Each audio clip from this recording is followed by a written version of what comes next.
All right, thanks for joining this video. There I am. We're doing this video here on smart plans, specifically a smart plan that I've made and recommend for some portion of the transaction management process. So during a transaction, buyer or seller, you can definitely lose some of your customer service when you're not updating your clients regularly, telling them what to expect at each process, keeping them informed, making them feel like they're fully aware of what's going on during the transaction. So I've made a couple here that I'm happy to share for both a buyer transaction and a seller transaction. They're going to be roughly the same as each thing happens on both sides, but one might be the responsibility of the buyer, one might be responsibility of the seller, or for the seller just informing them of what the buyer is doing. So I take this standard plan, note that it's worded to say edit and add dates to customize. So what I'm going to do is I'm going to copy it. I'm going to change the name to the transaction's name. I'm going to make this a private plan. Keep that as a buyer or buyer and seller because they're a seller. I'm only going to have the auto pause or application conditions set to when the leads pipeline changes. For example, if this is not ended, but I'm going to change them from hot to closed, this will automatically end. Now, I'm going to show you how I add it at the end. I've already made this plan, so just for the sake of time, I'm going to go through what is in this entire plan so that you have a chance to see all of it. And note that the one I'm going to apply it to, we did delete some of the steps such as moving updates or suggestions for moving a month out or 2 weeks out. Taking out a couple of things I'll get to there. That's because this property is vacant and the seller has already moved across town. That would be similar to if it was an investor owner and the home was vacant. So the first email is a congratulations. It goes out immediately, as you'll notice. And I'm going to not worry about the dates and times because I'm not going to send it out at midnight. You can CC the other family members, but this one here is just a really long email. It's congratulations. Want to let you know what I'm going to be doing. Let them know that part of it is automated. I have the earnest money information on what it is, when it's due, the inspection information, what is it, when is it due, when is the resolution, what could happen, yes, no, or counter, property insurance, what are they doing. Sometimes I'll add the due date on here. Due diligence documents, just let them know what they're asking for, and I'll typically take this 1 to 2 weeks and put in the exact date that they need to give that information to the buyer with. Next we have HOA. Obviously this says delete if no HOA because not every property does. Put the date on which the buyer needs to read, and then I write in what is the date that the seller needs to provide them to the buyer. So super important that both are in there. I'll probably change this template to say that the seller needs to provide the documents by. So you must provide the documentation by 11/5, whatever it is in the contract. We're just going to the contract and looking here. It's 11/15. So we'll say by 11/15. The buyer's deadline to go back on it is the 18th. So 11/18. Please note as I'm writing these dates, I did create, and I always do create, a PDF document. It's a calendar of the month we're doing the transaction. It has all of the dates and deadlines on it. So I just go to canva.com, use these dates in the contract, and I put them in that Canva document. So the seller has that on hand already. So I take that for the HOA, appraisal. I put a date in there if it requires. This one is an FHA contract that we'll be doing, so there is no date required. Let them know that after the appraisal, the contract's going to go into underwriting and signing. Next, let them know about wire fraud, just another disclosure, probably one of 6 or 7 they're going to get. Information on the final walkthrough that the buyer has the right to do it. Closing, because this is going to be sent out at the beginning, we won't have closing time figured out, but we just know the date. So 12/8, for example. Communication, there might be a few days in between, but please reach me. If any of the questions, let me know. Final notes, add what you want, take away what you want. You're responsible for keeping the property in equal or better condition. Clean the house is a good, good sign of good faith. You're responsible for damage if you own it. Don't fix anything that the buyer doesn't ask for.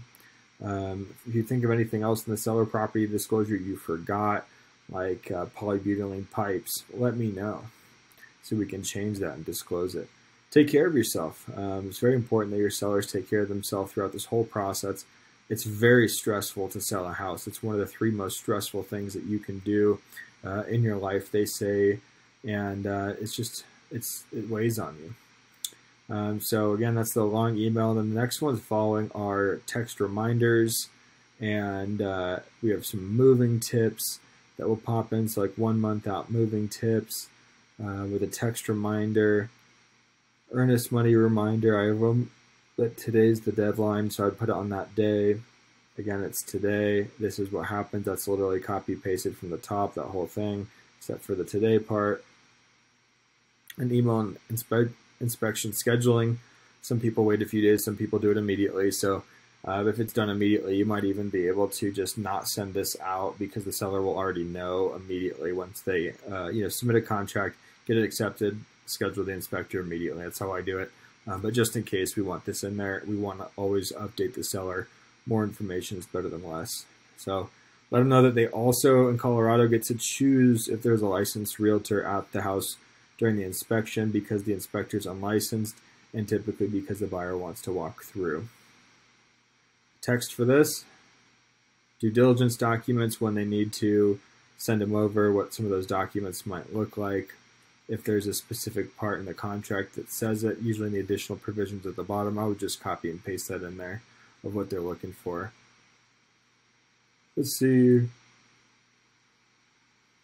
We've got some more moving tips, 3 weeks out. Moving tips reminder. HOA, if applicable. In this case, HOA docs are out a couple weeks, so it's fine that it's out here. Let them know that they need to provide them if they have not already. Some sellers were able to provide the website and contact information in the MLS listing.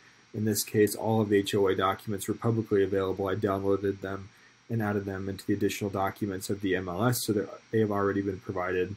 So I would delete this text reminder and probably just make a text saying HOA deadline is X day. So like, something like this, saying that the deadline is on this day. You have nothing to do because you've already provided them. And I give them some ideas of what buyers might be looking for: dog breeds, parking restrictions, etc. Appraisal information. I'll update this if it's FHA to just say that it's not required in terms of a date, that we can't really hold them to the date because of the matters of it.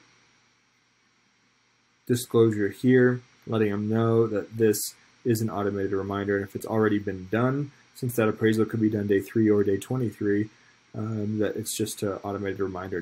No need to worry or respond. Some more moving tips. Contract update, preparing for closing. Just all the good information for them to do. Coffee and snacks there. I'm going to be asking for a review. Let your friends and family know you're moving. I'm happy to send out postcards letting them know, giving them the new updated address, letting them know to change the address on their credit card, subscriptions, medicals, insurance, all that stuff to the new address, and that's it. So I send that out, and basically would just save this. If I were to do it, I'd click save, but I've already made one, so I'll go to the smart plans. The discard changes on this one. So I'll go to my plans now because I've already made one here, just for the sake of time.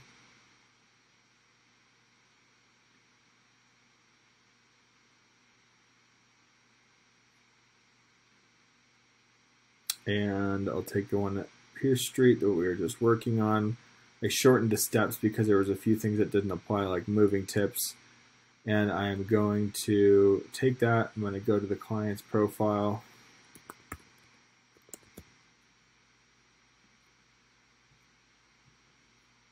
All right, then I go in CHIME, I'm going to go to Smart Plans. I'm going to add a plan. My plans, because I saved it under mine, and I'll choose the address. There we go. We have pre-filled in everything with the dates,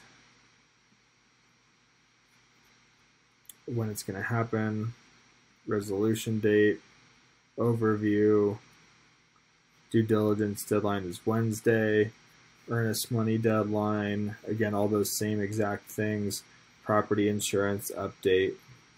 So I'm just going to start that plan, and immediately, if we refresh here, you'll see that it's going to immediately send out that first update so that he's able to get the email of information, and then as we set it for however many days in the future, it's going to start dripping on him those texts and those emails. Plus, we're going to have a Wednesday weekly update for that entire month. So 4 to 5 different update calls. And we can just really guarantee there that we're providing a really good customer service in terms of setting the right expectations, that we're communicating with them fully and openly. They're not feeling like we're not talking to them. So this is just a really good opportunity for you to take some of the potential failures out of your business, some of those weak points, and at least provide those 15 points. I mean, we're talking 15 automated touch points in a 30-day period, plus the, let's say, 4 weekly calls, that's 19. Plus, we're going to talk major milestones. The earnest money's been delivered. We've got the inspection that's being scheduled, especially if it's owner-occupied. We've got to let them know and plan that out. In this case, it's vacant, so we are not asking the seller, because he's given us permission for them to come in prior. We're going to let them know when the inspection's done and we have the results. We're going to go through them and go through any negotiations. We're going to get the appraisal schedule and let him know when it's happening. We're going to let him know when it comes back and what's happening. So we're talking 20 plus different updates throughout that process, not to mention that when we go in here, we also have a neighborhood search going in his neighborhood to show what properties are selling so that he can keep up to date with the market. And we've got the market report. So we're almost shooting something out every single day for 30 days. And only 2 of those items are really going to be tied to a negotiation. So this just helps you do a really good job. And then once we go in the contract, I keep it in DotLoop for now, but we'll be moving it all into CHIME with their new transaction management processing. And as I scroll there, that's not where what I'm looking for is. We go back to the transaction homepage here, and we scroll down a little bit. It's going to take us to the transaction checklist that I've created, everything from what documents to bring, what to get signed, putting it in SkySlope, creating a Canva image, and posting it onto Facebook, putting them into Google Drive. You'll see what we already completed here. So all the disclosures, scanning documents if they're not digital, contacting your HOA about signs and rules, sending a thank you card, setting up that market report if it's not already done, your weekly call on the calendar, ordering a custom sign if needed, running ads, putting a lockbox in, a sign, getting a key, making sure the keys open all the right doors and that you have all the right keys, feature cards if there's some less than self-explanatory items around the house, staging, photos, etc.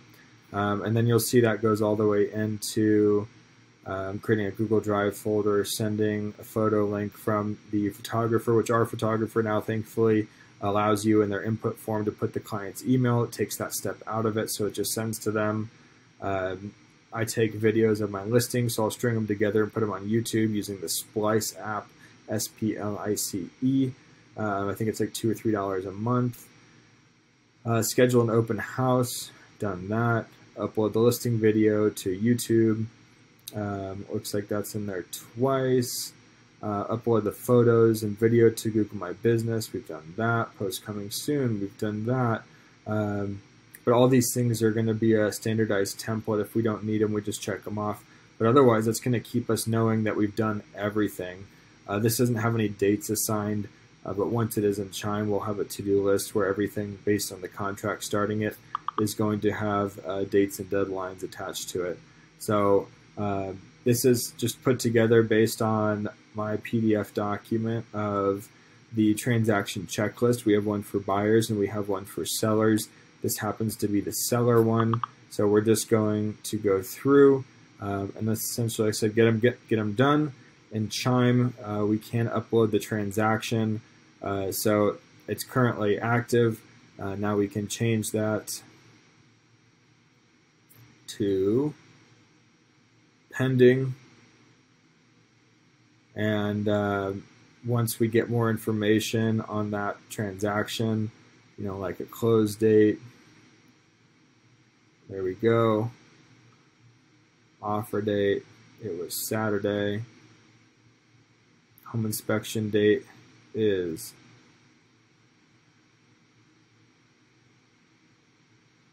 Wednesday. And this was actually in October, so Wednesday, it's Friday.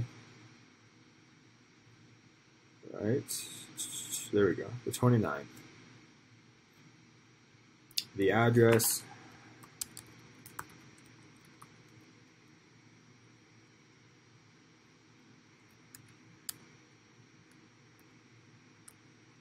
There we go. It's pending. List price.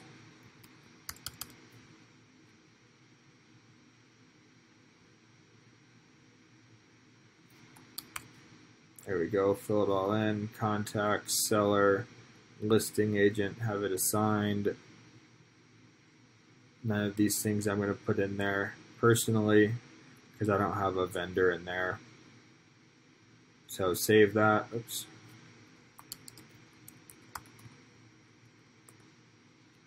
There we go. So that transaction's now started, and I've got some of the HOA documents you'll see here saved on the side. So that allows me in my dashboard to see, oops, not this dashboard, the transaction dashboard, all of the transactions that we have going right now. And I keep these in a few places. It's not the one I use the most. But for example, I guess we'll need to add the prices here under contract and pending. They have both, but we use pending. So we have our pending properties here. We have a couple new construction that we're not showing. And we have some closed ones from the year. And pre-listing, I don't put the pre-listing ones in. I just put them in once they're active. But you are able to keep the whole dashboard in there. There you go. Looks like that's why we were on purchase, not all. So we've got some, just one missing here.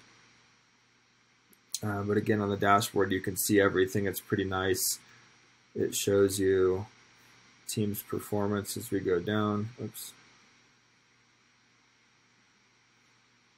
There we go.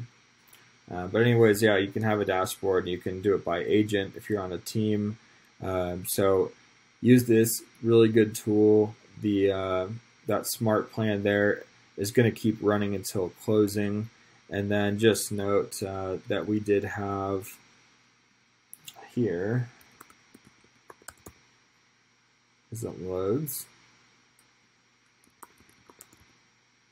again, about 30 touches or so in the smart plan, and then we have the property report and we have the market report. So we're just sending a lot of content to that seller, staying really on top of them. And then afterwards, we're going to send them a link to do a review for us. And I also have been requesting at closing that they send a video review in because video is king. So, let me know if you have any questions about transaction processes, about checklists, how you can manage yourself. A lot of these things, if you have a virtual assistant, can be off-boarded or leveraged out onto somebody else that doesn't require your care. So that way you can just manage the transaction from a team standpoint, and you can do all of the personal client touches yourself, such as the Wednesday updates. So again, if you have any questions, let me know. Otherwise, this is what I'm doing to manage my transactions. Without a transaction coordinator, we have 7 pending right now. and it's not yet overwhelming. So taking a big load off the back, and it takes just about 10 or 15 minutes to get everything set up and for the most part running. So best of luck. Treat your clients fantastic. Make sure you get a 5-star review, and happy to help if you have any questions, and I'm very open if you have any suggestions. Thanks for watching. Again, Cody Walker with Exp Realty at the Brokerage Group in Denver, Colorado.